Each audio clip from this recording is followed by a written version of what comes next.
gosh, why do I have to do this stupid project anyway? My hands get all smudged. Charles! They're coming!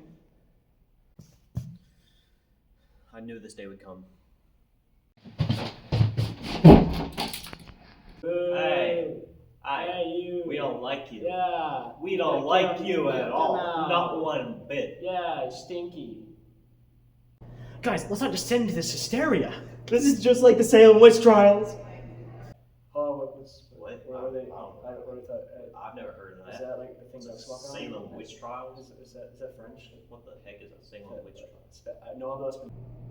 Okay, let's discuss. The Salem witch trials lasted from February 1692 to May of 1693 in Salem, Massachusetts. Many women and a few men were accused of witchcraft and given very little chance to actually prove their innocence. At the end of the day, you'd either confess and lose pretty much everything that you own, or refuse to confess and be found guilty and die. Fun fact, witches were actually hung, not burned like the common assumption is. Actually, court proceedings would go something like this. So, you are accused of witchcraft for being ugly and poor and a woman. How do you plea? I mean, I am those things. Witch! I assure you she's a witch. I bet she can't even name the commandments. Why, of course I can. She hesitated. Witch! How could I have cursed that girl? I clearly only have one leg. You raise a good point. What if she, what if she, released her spirit or something?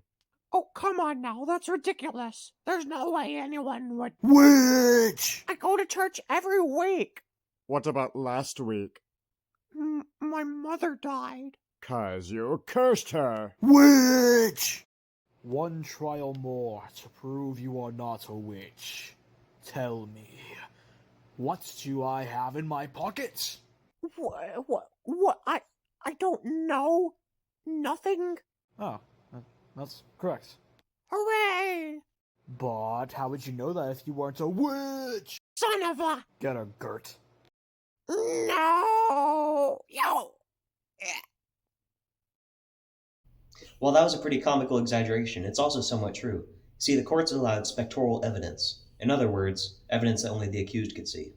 This made it basically impossible to prove your innocence, so it was either confess or feel the end of a noose. So how did this happen? Well, there were various possible explanations, so let's take a little look. The whole thing started when two young girls, Abigail Williams and Betty Paris, started experiencing weird symptoms like convulsions, motionlessness, and a fever. They point the finger to witches, and everyone believes them. But why did they believe the girls? Well, you see, the Puritans lived by a theocracy, meaning that they were actually governed by religion. So it'd usually go something like, I see by the fires of hell, you all are Lucifer's string, you puppets! You're all damned! Damned for all time! But preacher, I am 7 years old. Hell! Aww. The preacher in Salem at this time, Samuel Paris, father of Betty Paris, really promoted this fire and brimstone theology and planting the fear of God in your hearts. Due to these terrifying sermons and people's fear of hell, they were often quick to believe accusations of witchcraft, no matter how unlikely the suspects. It helped that a lot of people accused owned lots of land, so other people who also owned lots of land would accuse those people to get their land. A lot of land problems. Thomas Putnam, for example, had his daughter accuse people whose land bordered his that eventually when they were killed, he would get their land. Another popular reason you'd be accused of witchcraft is for being a woman. You see, women had much less say in things than men did, and they were believed to be more easily manipulated by the devil. So in other words, sexism. Speaking of women, if you've ever seen The Crucible by Arthur Miller, which is about the Salem witch trials, you'd probably be under the assumption that it all started from an affair between John Proctor and Abigail Williams. However, this did not actually happen, and it was just made to make the story more interesting. In real life, John Proctor would have been about 60 years old, and Abigail Williams would have been about 11. So what were the witch trials? Was it a fit of mass hysteria, or a great ploy to get more land? Well, evidence points to the citizens of Salem genuinely believing in witches. Though men like Thomas Putnam used the trials to take advantage of people and get their land, they still believed in witches, and clearly everybody else did too, hence why the accused were actually killed. What you need to remember is that, mostly due to the fire and brimstone theology promoted at the time, people's decisions were less motivated by logic and more by irrational emotions, such as fear or anger. In conclusion, the Salem witch trials were motivated by a true belief in witches, But this does not justify the Puritans' actions, as their decisions were motivated by greed, pride, and spite. So, did you guys get that? Yeah. Oh, I think I get it, yeah. Yeah, sexism. Yeah, definitely. Women.